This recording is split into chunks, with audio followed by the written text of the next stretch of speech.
Okay, we've all been there, right? You've poured months, maybe even years, into some absolutely groundbreaking research. You set up a webinar to share it with the world, and 5 people show up. It's a super common frustration in academia. But what if there was a clear playbook to make sure your work actually connects with the audience it deserves? Well, that is exactly what we are going to unpack right now. We're going to tackle this in 5 key stages. First up, we'll reframe how we even think about why we promote in the first place. Then, we'll get into building a solid strategic foundation and mapping out a tactical countdown. After that, we'll stock up our promoter's toolkit with the right tools for the job. And finally, we'll look at how to create a lasting impact that goes way, way beyond the live event itself. So let's kick things off with the big why. It's so easy to think of promotion as just a numbers game. How many people can we get to sign up? But its true value, well, it runs so much deeper than that. And that brings us to a really critical question. Why do great webinars sometimes fail?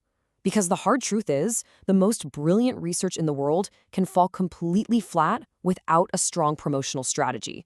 And look, this is not a reflection of your work's quality at all. It's just a sign that the communication bridge to your audience, it just wasn't built properly. This is really where we need to shift our thinking. The goal isn't just a high head count. It's about attracting the right people, the ones who will actually engage with, challenge, and build upon your research. When you do it right, promotion signals credibility, it gets your work seen, and it lays the groundwork for a lasting academic conversation. So with that new mindset in place, how do we actually start planning this thing? Success doesn't begin with the first email you blast out. No, it starts way earlier, with a really solid strategic foundation.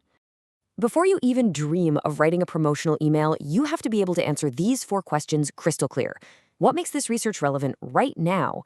Who specifically are you trying to talk to? What are they going to walk away knowing? And, at a fundamental level, why does any of this matter? Your answers to these questions, that's the bedrock of your entire campaign.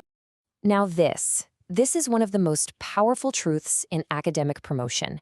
Think about it. People don't just show up for a topic. They show up for the experts. It's the credibility and the reputation of your speakers that really builds trust and gets other scholars genuinely interested in your event. So, how do you actually leverage that? Well, for starters, keep their bios short and focused, like 50 to 70 words max. Pinpoint their specific area of expertise and, this is crucial, frame it with a really compelling question they're going to answer in their talk. That simple shift turns a boring old bio into an incredibly powerful promotional tool. Okay, here's a quick but super important point on governance. You're building an image of credibility, right? So you have to protect it.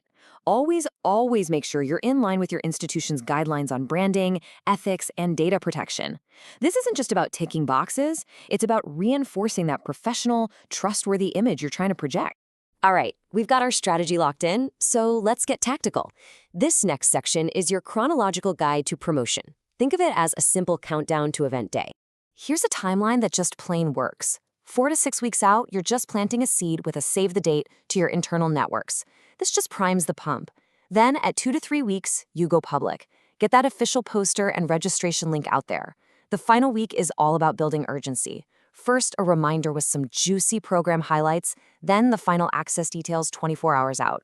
This rhythm creates momentum without totally overwhelming everyone's inbox. So, we have our strategy and we have our timeline. Now, let's get into the nitty-gritty, the actual tools you're going to use to bring this whole plan to life. It is so crucial to remember that one message does not fit all. For email, you're going to want to be more formal, focusing on the learning outcomes. On a platform like LinkedIn, you'll shift to a more professional tone, really emphasizing the research's impact.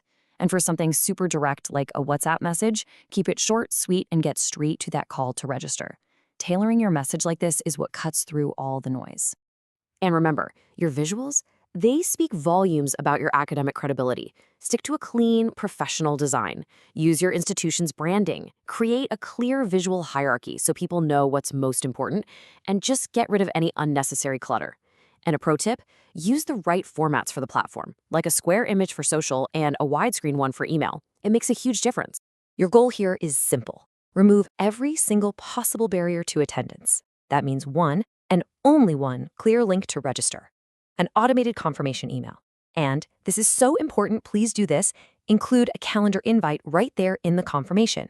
That one simple action dramatically increases the chances that someone who registers actually shows up. Incentives can work wonders, but they have to be appropriate for an academic audience. So forget about discounts and prizes. Instead, offer things that have real value to them: a certificate of participation, CPD hours, access to the slides, or maybe a dedicated networking session. These things motivate people without feeling too commercial. We are in the home stretch now, but the crucial thing to remember is that your job isn't over when the webinar ends, not by a long shot. This final section is all about what comes next: maximizing the long-term impact of your event. Here are 4 simple steps to keep that conversation going. Send a thank you email that summarizes the key points. Share some powerful quotes or screenshots on social media. If you can, distribute the recording. And finally, use that list of engaged people to promote your next relevant event. See, you're not just running a one-off webinar, you're building a community. And that really leaves us with one final crucial question to think about. Is your event's impact ending the second the webinar does? By following this playbook, you can change that answer to a definitive no, and make sure your research continues to resonate long after you've logged off.